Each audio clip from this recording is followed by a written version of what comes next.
Positif terinfeksi virus corona disebut telah melakukan kontak dengan warga negara Jepang dan dikhawatirkan terjangkit virus corona COVID-19. Ia pun kemudian mendapatkan pengobatan.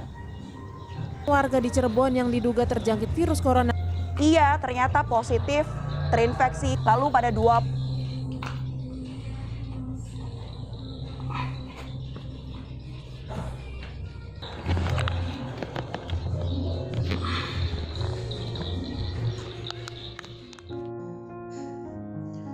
Assalamualaikum warahmatullahi wabarakatuh.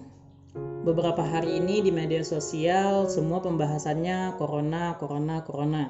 Mulai dari TV, koran, media sosial di Facebook, Instagram, WhatsApp, semua membahasnya corona. Dan termasuk kita juga sekarang akan membahas tentang corona. Dari sekian banyak berita yang sampai pada kita, kebanyakan adalah berita yang tidak nyaman didengar. Yang seakan-akan corona ini nggak ada sisi baiknya. Ya tapi memang iya sih, ekonomi berantakan, nggak boleh kumpul-kumpul, pemerintah bingung ambil kebijakan. Bingung nggak sih?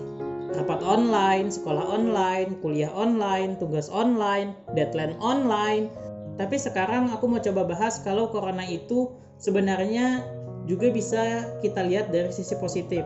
Yang pertama, sebelum adanya corona mungkin kita tidak menyadari kalau kita seharusnya menghargai hidup ini. Maksudnya gini, mungkin sebelum adanya corona kehidupan kita berjalan normal, kita nggak mikirkan masalah ini, kita pikir semuanya bakalan sehat-sehat aja, punya rencana ini itu, kita pikir semuanya akan berjalan sesuai dengan rencana kita. Tapi pada akhirnya kita terlalu santai mungkin, dan kita tidak siap dengan kejadian di luar rencana kita.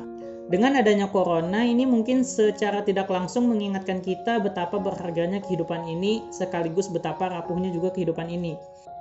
Coba kalian bayangin sekarang, corona yang kita hadapi ini kan kecil, makhluk organisme yang sangat kecil, bahkan kita perlu alat bantu untuk melihatnya. Tapi coba lihat dampaknya sekarang, berpengaruh ke ekonomi, sosial, politik, kesehatan. Dampak dari suatu hal yang sangat kecil dan tak terlihat ini sangat besar. Dan seharusnya kita lebih menghargai kehidupan sebelumnya sebelum kejadian ini. Dan yang kedua, hal lain dari situasi ini mengingatkan kita kenapa sih kita ada di sini, kenapa kita hidup di dunia ini. Sudah 21 abad manusia hidup dengan segala cita-cita dan keinginannya. Secara tidak langsung ini pun berhubungan dengan keadaan dunia sekarang. Kebanyakan dari kita ingin punya rumah mewah, mobil mewah, pakaian mewah, semuanya serba mewah dan sebagainya. Tapi coba kita lihat ketika semua ini terjadi. Ya mungkin hanya sebentar, harapanku sih seperti itu. Tapi semua yang kita inginkan itu kita sendiri nggak bisa nikmatinya sekarang. Dan ini seharusnya membuat kita merenungkan eksistensi kita hidup di dunia ini. Apakah hidup cuma sekedar mencari kekayaan dan memperbanyak harta, atau kehidupan ini lebih daripada itu semua? Dan hal yang terakhir dari situasi saat ini berhubungan dengan kita sebagai umat muslim, yaitu kebersihan.